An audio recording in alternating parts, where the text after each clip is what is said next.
Барлықтарыңызға сәлем.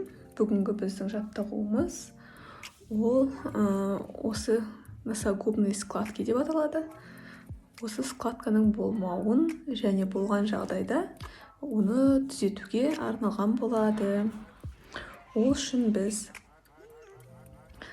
У және О әрпін айтамыз және де 20-ға дейін санаймыз. Көп істей берсеңіздер, күннен күнге бұл бұлшықеттер жазылып, бетіңіз текстеле бастайды.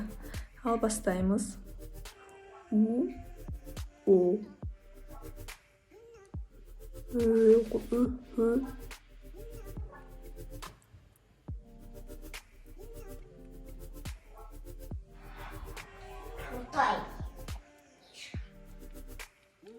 Осылай 20-ға дейін санаймыз. Маған айтуға ыңғайсыз болды, сондықтан да мені түсіндіңіздер деп санаймын.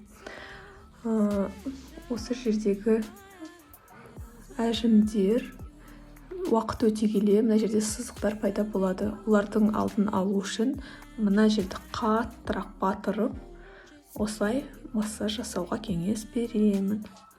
Сол кезде тартылып қалған бұлшықеттер босаңсып, осы жердегі складкамыз жойылады. Барлықтарыңызға рахмет. Маған тіркеліңіздер және лүпілдеріңізді аямаңыздар.